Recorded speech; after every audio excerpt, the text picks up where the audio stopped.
हरे कृष्ण। ओम घृणी सूर्याय नमः। भक्तों, आज हम सूर्य देव की रविवार के दिन सुनी जाने वाली व्रत की कथा सुनने वाले हैं। जो भी भक्त यह कथा बड़े ही श्रद्धा और भक्ति भाव से सुनता है, उसके जीवन के सभी कष्ट दूर होने लगते हैं। तो चलिए बिना देरी किए हुए कथा की शुरुआत करते हैं। बहुत समय पहले की बात है। देवताओं और ऋषियों और मनुष्य के बीच एक प्रश्न उठा कि ऐसे कौन से देवता हैं जिनकी कृपा के बिना पृथ्वी पर जीवन का एक क्षण भी संभव नहीं है। तभी ऋषि मुनि ब्रह्मा जी के पास पहुंचे और हाथ जोड़कर बोले कि हे पितामह, कृपया हमें उस देवता का परिचय दीजिए जो संपूर्ण संसार का पालन करता है और जिसके बिना सृष्टि अंधकार में हो जाती है। तो ब्रह्मा जी मुस्कुराए और बोले, हे मुनियों, वह देव कोई और नहीं बल्कि स्वयं प्रत्यक्ष देवता भगवान सूर्य नारायण है। वे स्वयं भगवान विष्णु के तेज का स्वरूप है। उनकी किरणों से ही पृथ्वी पर जीवन है, अन्न उत्पन्न होता है, ऋतुएं चलती है और समय चक्र आगे बढ़ता है। ब्रह्मा जी ने आगे कहा, जो भी मनुष्य श्रद्धा और भक्ति के साथ प्रत्येक रविवार को सूर्य भगवान का व्रत करता है, उन्हें अर्घ्य देता है, उनका स्मरण करता है और दान पुण्य करता है, उसके जीवन से रोग, दरिद्रता, शत्रु भय और दुर्भाग्य धीरे धीरे दूर होने लगते हैं। उसी समय देव ऋषि नारद वहां पहुंचे। उन्होंने बड़े ही विनम्रता से पूछा कि हे पितामह, क्या कभी किसी मनुष्य ने रविवार के व्रत से अपना भाग्य बदला है? तो ब्रह्मा जी बोले, हाँ नारद मुनि, हाँ। सतयुग में एक ऐसी घटना हुई थी जिससे सुनने मात्र से ही व्यक्ति के पाप नष्ट हो जाते हैं। सतयुग में एक विशाल और समृद्ध राज्य था। उस राज्य के राजा धर्मपाल अत्यंत ही न्यायप्रिय और प्रजावत्सल थे। उनके राज्य में धन धान्य की कोई कमी नहीं थी। सभी लोग सुखी रहते थे। लेकिन राजा और उसकी रानी के जीवन में एक बहुत बड़ा दुख था कि उनके कोई संतान नहीं थी।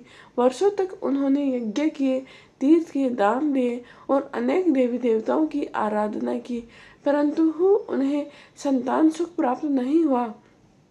धीरे धीरे राजा का मन उदास रहने लगा। रानी की समृद्धि भी उन्हें आनंद नहीं देती थी। एक दिन महर्षि वशिष्ठ उनके महल में आए। राजा ने बड़े ही आदर सत्कार से उन्हें अपनी पीड़ा सुनाई। तो महर्षि वशिष्ठ ने ध्यान लगाया और बोले, राजन, तुम्हारे पूर्व जन्म के कर्म तुम्हारी संतान प्राप्ति की बाधा बन रहे हैं, परंतु इसका एक सरल उपाय है। यदि तुम और तुम्हारी रानी पूरे श्रद्धा भाव से लगातार 21 रविवार को सूर्य नारायण भगवान का व्रत करते हो, प्रातः काल उगते हुए सूर्य को तांबे के पात्र से जल अर्पित करो, उन्हें लाल पुष्प चढ़ाओ और आदित्य हृदय स्रोत का पाठ करो, तो सूर्य देव अत्यंत ही प्रसन्न होंगे। राजा रानी ने उसी दिन संकल्प ले लिया। पहले रविवार को दोनों ब्रह्म मुहूर्त में उठकर स्नान करते हैं। उन्होंने स्वच्छ लाल पीले वस्त्र धारण किए, तांबे के कलश में गंगा जल, लाल चंदन, अक्षत पुष्प डालकर पूर्व दिशा की ओर मुख किया। जैसे ही सूर्य देव की पहली किरण निकली, दोनों ने बड़े ही श्रद्धा भाव से अर्घ्य अर्पित किया।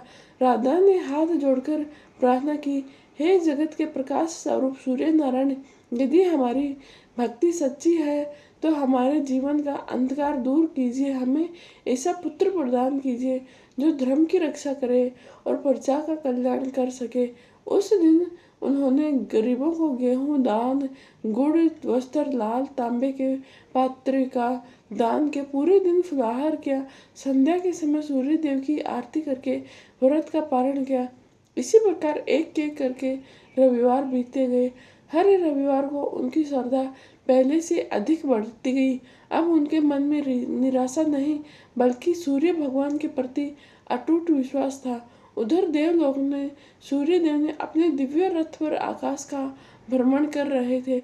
उनके सारथी अरुण ने बड़े ही विनम्रता से कहा, प्रभु, हमारी पृथ्वी पर राजा धर्मपाल और उनकी पत्नी अत्यंत ही श्रद्धा से आपका व्रत कर रहे हैं। उनका विश्वास देखकर मेरा हृदय भी भाव विभोर हो उठा। तो सूर्यदेव ने अपनी दिव्य दृष्टि से राजा रानी की भक्ति देखी। वे प्रसन्न होकर बोले, अरुण, समय आने पर उनकी मनोकामना अवश्य ही पूरी होगी। सच्ची श्रद्धा कभी भी व्यर्थ नहीं जाती है। इधर राजा के राज्य में अचानक से भयंकर सूखा पड़ गया। वर्षा बंद हो गई। खेत सूखने लगे, नदियों का जल घटने लगे, पर जब भूख और प्यास से व्याकुल रहने लगी, राजा के मंत्री बोले, महाराज, राज्य की सारी प्रजा की सहायता करनी होगी, हमारी सारी संपत्ति प्रजा की सहायता में लगेगी। राजा ने बिना एक क्षण किए राजकोष खाली कर दिया, अन्न जन वस्त्रों में दान करना शुरू कर दिया, गरीबों को धन दान किया। कुछ ही दिनों में राजा का राजकोष लगभग खाली हो गया। दरबारियों ने कहा कि महाराज, यदि ऐसा ही चलता रहा तो स्वयं राज परिवार में संकट आ जाएगा। तो राजा मुस्कुराकर बोले कि राजा का धन प्रजा के लिए होता है, और यदि मेरी प्रजा दुखी है तो मेरे पास धन का मूल्य ही नहीं है। राजा रानी ने सभी आभूषण दान कर दिए ताकि किसी भी परिवार को भूखा नहीं रहना पड़े। यहाँ तक कि रानी ने अपने भी गहने दान कर दिए। लेकिन संकट यहीं समाप्त नहीं हुआ था। एक रविवार की सुबह जब राजा सूर्य देव को अर्घ्य देने जा रहे थे, तभी एक वृद्ध ब्राह्मण उनके द्वार पर आया और कमजोर भूखा दिखाई दे रहा था। उसने कहा, राजन, मैंने 3 दिनों से अन्न का एक दाना भी नहीं खाया। यदि भोजन करने को नहीं मिला तो मेरे प्राण निकल जाएंगे। उसी समय महल में भोजन की बहुत कमी थी। राजा के सामने धर्म संकट खड़ा हो गया। पहले व्रत की पूजा करें या फिर पहले ब्राह्मण को भोजन करें। राजा ने भगवान सूर्य का स्मरण किया और मन ही मन कहा, हे प्रभु, यदि मेरी पूजा से पहले किसी भूखे की सेवा करना आपका सच्चा धर्म है तो मुझे सही मार्ग दिखाइए। तो राजा धर्मपाल ने कुछ क्षण मौन रहने के बाद भगवान सूर्य देव का स्मरण किया और बोला कि भूखे को भोजन कराना मेरा सर्वप्रिय धर्म है। मैं तो पहले इस ब्राह्मण की सेवा करूँगा। उन्होंने रानी को बुलाया और कहा, महल में जो भी अन्न बचा है उसे तुरंत इस ब्राह्मण के लिए ले आओ। रानी ने रसोई देखी, वहाँ पर केवल थोड़ा सा गेहूं का आटा, थोड़ा सा गुड़ और कुछ ही फल बचे थे। उन्होंने उसे सभी को प्रेम पूर्वक भोजन तैयार किया, ब्राह्मण के सामने परोस दिया। ब्राह्मण ने भोजन किया और भोजन समाप्त होने के बाद उनके चेहरे पर अद्भुत तेज प्रकट हो गया। उसने राजा और रानी को आशीर्वाद देते हुए कहा, राजा, जिसने भूखे में भगवान के दर्शन किए, क्या वह कभी निर्धन नहीं होता है? जिसने अतिथि की सेवा की, उसने स्वयं देवताओं की पूजा की। इतना कहकर वह ब्राह्मण वहां से चला गया। राजा ने तब सूर्य देव को अर्घ्य अर्पित किया और रविवार के व्रत का श्रद्धा से पालन किया। उस रात राजा को एक अद्भुत स्वप्न आया। उन्होंने देखा कि आकाश में 7 सफेद घोड़ों वाला दिव्य रथ प्रकट हुआ। रथ से हजारों सूर्य के समान तेज निकल रहा था। उस दिव्य रथ पर भगवान सूर्य नारायण विराजमान थे। उनके मुख से स्वर्णिम प्रकाश चारों दिशाओं में फैल रहा था। सूर्य ने देव ने कहा, हे राजन, आज तुमने मेरी सबसे प्रिय पूजा की है। जो भूखे की सेवा करता है वह मुझे सीधे प्रसन्न करता है। तुम्हारी परीक्षा ली गई थी और तुम उसमें सफल हुए। तो राजा ने हाथ जोड़कर कहा, प्रभु, यदि आप मुझ पर प्रसन्न हैं तो मेरी प्रजा के सभी दुख दूर कर दीजिए। मुझे अपने लिए कुछ नहीं चाहिए। सूर्यदेव मुस्कुराए, यही कारण है कि तुम मेरे प्रिय भक्त हो। जो सुख से पहले दूसरों का सुख चाहता है उस पर मेरी विशेष कृपा होती है। इसके बाद सपना समाप्त हो गया। अगली सुबह एक आश्चर्यजनक घटना घटी। कई महीनों से सूखी धरती पर अचानक से काले बादल आ गए। तेज वर्षा होने लगी। खेतों में हरियाली लौट आई। नदियां जल से भर गई। पूरे राज्य पे आनंद की लहर दौड़ गई। प्रजा कहने लगी कि यह सब हमारे राजा की धर्मनिष्ठा और भगवान सूर्य देव की कृपा का ही परिणाम है। कुछ समय बाद रानी ने शुभ समाचार दिया कि वे गर्भवती थी। पूरा राज्य उत्सव मनाने लगा। 9 महीने बाद रानी ने एक तेजस्वी पुत्र को जन्म दिया। जन्म लेते ही महल में ऐसी दिव्य आभा फैल गई कि सभी लोग आश्चर्यचकित रह गए। राजपुरोहित ने बालक की कुंडली देखकर कहा कि यह बालक तो अत्यंत ही भाग्यशाली है। इस पर स्वयं भगवान सूर्य देव की कृपा है।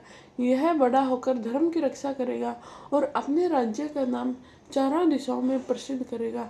राजा ने अपने उस पुत्र का नाम दिवाकर रखा, अर्थात सूर्य के समान तेजस्वी।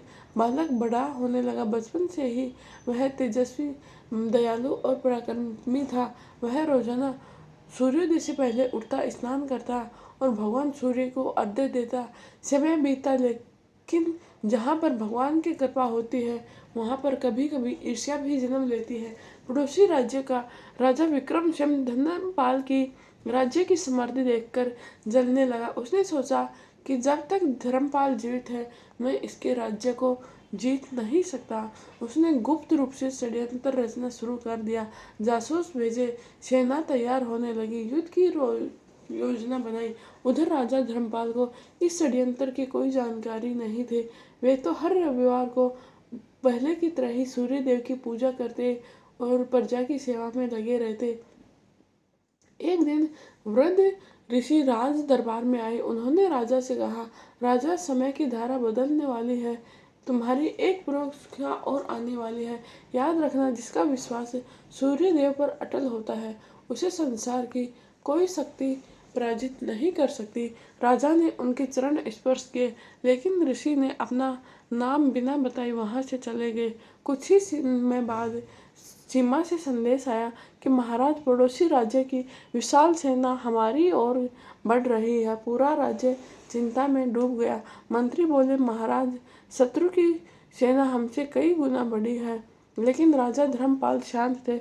उन्होंने आकाश की ओर देखा और कहा, जिसकी रक्षा भगवान सूर्यदेव स्वयं करते हैं उसका कोई कुछ नहीं बिगाड़ सकता है। युद्ध पर जाने से पहले राजा सीधे राजमहल के मंदिर में पहुंचे। वहां पर सूर्य भगवान की प्रतिमा के सामने दीपक जलाए, लाल पुष्प अर्पित किए और तांबे के पात्र से अर्घ्य देकर प्रार्थना की कि हे जगत के प्रकाश स्वरूप सूर्यदेव, यदि मैंने सदैव धर्म का पालन किया है, यदि मैंने अपनी प्रजा को अपने परिवार के सम्मान माना है और यदि मेरे रविवार के व्रत आपको प्रिय है, तो आज मेरे राज्य की और मेरी प्रजा की रक्षा करना। उसी समय मंदिर में एक तेजस्वी प्रकाश फैला। ऐसे लगा मानो सूर्य की किरणें स्वयं मंदिर में उतर आई है।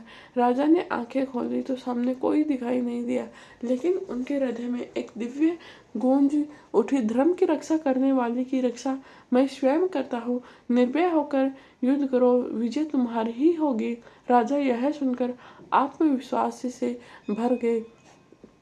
दूसरी ओर पड़ोसी राजा विक्रमसेन अपनी विशाल सेना लेकर सीमा पर पहुंच चुका था। उसके पास हाथियों की लंबी पंक्तियां, हजारों घुड़सवार और असंख्य सैनिक थे। उसे अपने बल पर घमंड था। उसने संदेश दिया, धर्मपाल अपना राज्य बचाना चाहते हो तो बिना युद्ध किए समर्पण कर दियो। राजा धर्मपाल ने उत्तर दिया, हे राजा, सत्य और धर्म के मार्ग पर जो चलता है वह अन्याय के सामने कभी सिर नहीं झुकाता है। इसके बाद युद्ध आरंभ हुआ। दोनों ओर से शंखनाद हुआ, धनुषों के टंकार, तलवारों की चमकार और रणभूमि की गर्जना से धरती कांप उठी। कई दिनों तक भीषण युद्ध चलता रहा। दोनों पक्षों के वीर सैनिक अद्भुत साहस से लड़ने लगे, लेकिन धीरे धीरे धर्मपाल की छोटी सी सेना थकने लगी, क्योंकि शत्रु की सेना बहुत अधिक थी। कई मंत्री, सेनापति चिंतित हो उठे। उन्होंने कहा, राजन, यदि हमारी यही स्थिति रही तो विजय कठिन होगी। तो राजा ने शांत स्वर में उत्तर दिया, जिसकी आशा भगवान पर होती है उसकी शक्ति कभी भी समाप्त नहीं होती है। उसी समय रविवार का सूर्योदय हुआ। राजा ने अपने युद्ध भूमि से ही अपना धनुष नीचे देखा और तांबे के पात्र में जल लिया। सूर्य देव को पूर्व दिशा की ओर मुख करके अर्घ्य अर्पित किया। कुछ सैनिकों ने आश्चर्य से पूछा कि महाराज, इस समय भी पूजा? तो राजा मुस्कुराए और बोला, युद्ध जीतने वाला केवल शास्त्र नहीं, ईश्वर का आशीर्वाद भी होता है। जैसे ही जल की अर्घ्य की धारा सूर्य की किरणों से मिली, आकाश में अद्भुत दृश्य दिखाई दिया। घने बादल हट गए, सूर्य का तेज पहले से कई गुना बढ़ गया। उसकी चमक सीधी शत्रु की सेना पर पड़ने लगी और शत्रु की सेना की आंखें चौंधिया गई। वे ठीक से देख भी नहीं पा रहे थे। उनके हाथों से अस्त्र छूटने लगे। हाथी घोड़े घबराकर इधर उधर भागने लगे। पूरी शत्रु की सेना में अफरा तफरी मच गई। उधर धर्मपाल की सेना में जैसे नई शक्ति का संचार हो उठा। सभी ने जय सूर्य नारायण भगवान का उद्घोष करते हुए आगे बढ़े। कुछ ही समय में विक्रमसेन पराजित होने लगा। राजा विक्रमसेन स्वयं युद्ध भूमि से भागने का प्रयास किया तो धर्मपाल ने उसे घेर लिया। विक्रमसेन घुटनों के बल बैठ गया और बोला, महाराज, मुझे समझ में आ गया कि बड़ी सेना से विजय नहीं मिलती है। सच्ची विजय धर्म, भक्ति और भगवान की कृपा से मिलती है। मुझे क्षमा कर दीजिए। राजा धर्मपाल ने उसे क्षमा कर दिया और कहा, जो अपनी भूल स्वीकार कर लेता है उसे दंड नहीं, सुधार का अवसर देना चाहिए। विक्रमसेन ने उसी समय प्रतिज्ञा की कि वह जीवन भर अन्याय का साथ नहीं देगा। प्रत्येक रविवार को सूर्य देव की पूजा करेगा। युद्ध समाप्त होते ही पूरे राज्य में उत्सव मनाया गया। प्रजा ने अपने राजा का स्वागत किया और चारों ओर खुशी का माहौल था। राजकुमार दिवाकर अब बड़े हो चुके थे। वे शास्त्र से अस्त्र दोनों में निपुण थे। उनके हृदय में दया, विनम्रता, धर्म के प्रति अटूट आस्था थी। प्रजा उन्हें भविष्य का आदर्श राजा मानती थी। एक दिन महर्षि कश्यप राजमहल आए। राजा धर्मपाल ने उनका आदर सत्कार किया। महर्षि ने कुछ क्षण ध्यान लगाया, फिर गंभीर स्वर में बोले, राजन, समय का चक्र एक नई परीक्षा लेने वाला है। जब मनुष्य सुख वैभव में रहता है तब उसका धैर्य और विश्वास परखा जाता है। सावधान रहना, क्योंकि यह परीक्षा पूरे परिवार की होगी। इतना कहकर महर्षि चले गए। कुछ ही दिनों बाद राजकुमार दिवाकर वन में शिकार के लिए, कई सैनिक भी साथ थे। अचानक एक घायल हिरण उनकी ओर दौड़ पड़ा। दया से भरकर दिवाकर ने उसके पीछे घने जंगल में चले गए। सैनिक पीछे छूट गए। जंगल भीतर से अत्यंत ही वृद्ध तपस्वी दिखाई दिए। वे समाधि में लीन थे। राजकुमार ने उनके चरण स्पर्श किए, जल अर्पित किए। तपस्वी ने आंखें खोली और कहा, वत्स, तुम धर्मात्मा हो। आज तेरे ऊपर संकट की छाया है। सूर्यास्त से पहले महल लौट जाओ। दिवाकर ने प्रणाम किया और लौटने लगे। तभी अचानक भयंकर आंधी चलने लगी। काले बादल आकाश में छा गए। रास्ता दिखाई देना बंद हो गया। इसी बीच एक दुष्ट तांत्रिक, जो वर्षों से राज्य से प्रतिशोध लेना चाहता था, अपने माया जाल के साथ वहां प्रकट हुआ। उसने मंत्रों से ऐसा भ्रम पैदा किया कि राजकुमार दिशा भूल गए। जब महल में देर तक दिवाकर नहीं लौटे तो राजा चिंतित हो उठे। उन्होंने सैनिकों को चारों दिशाओं में खोज के लिए भेजा, लेकिन कभी कोई पता नहीं चला। रानी रोने लगी। पूरा राज्य शोक में डूब गया। आज रविवार का दिन था। सभी लोगों ने राजा से कहा, महाराज, आज पूजा छोड़कर राजकुमार की खोज कीजिए। तो राजा ने शांत स्वर में उत्तर दिया, जिस भगवान ने अब तक हमारी रक्षा की है, आज भी वही रक्षा करेंगे। पहले मैं सूर्य देव की पूजा करूंगा, फिर खोज पर निकलूंगा। उन्होंने प्रातःकाल स्नान किया और तांबे के पात्र से जल लेकर सूर्य देव को अर्घ्य दिया। आंखों से आंसू बह रहे थे। उन्होंने प्रार्थना की कि हे सूर्य नारायण, आपने हर संकट में मेरा साथ दिया है। यदि मेरी भक्ति सच्ची है तो मेरे पुत्र की रक्षा कर दीजिए। जैसे ही सूर्य की किरणें से जल मिला, आकाश से एक दिव्य प्रकाश की किरण जंगल की दिशा में उतरती दिखाई दी।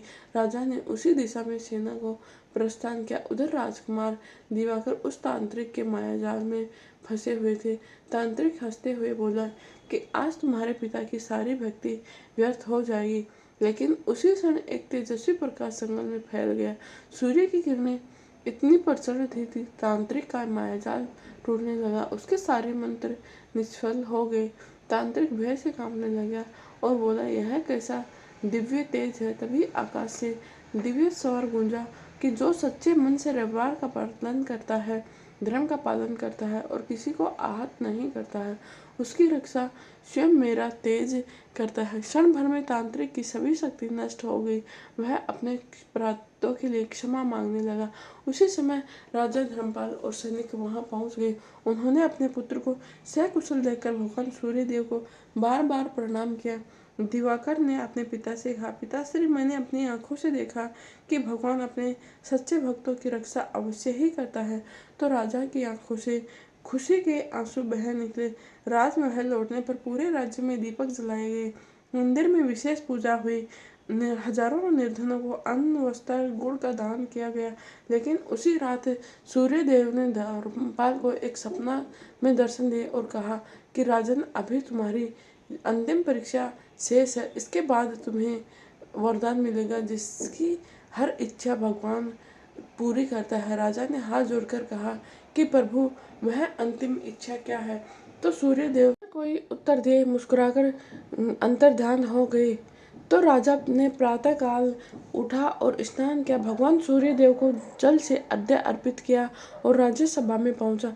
तभी राजमहल के द्वार पर एक अत्यंत ही वृद्ध सन्यासी आए। उनके वस्त्र फटे हुए थे, हाथ में कमंडल था, शरीर दुर्बल दिखाई दे रहा था। द्वारपाल उसे रोकने रखे, लेकिन राजा ने तुरंत आदेश दिया कि उन्हें आदर पूर्वक भीतर लेकर आया जाए। सन्यासी ने राजा से कहा, राजन, मैं कई दिनों से भूखा हूँ, भोजन तो चाहिए, लेकिन मेरी एक शर्त है। मैं वही भोजन स्वीकार करूँगा जो तुम्हारे परिवार के लिए बनाया गया हो। उस दिन रविवार का व्रत था। महल में केवल राजा रानी राजकुमार के पारण के लिए ही भोजन तैयार किया गया था। मंत्री बोले, महाराज, यदि आपने यह भोजन दे दिया तो आपका परिवार पूरा भूखा रह जाएगा।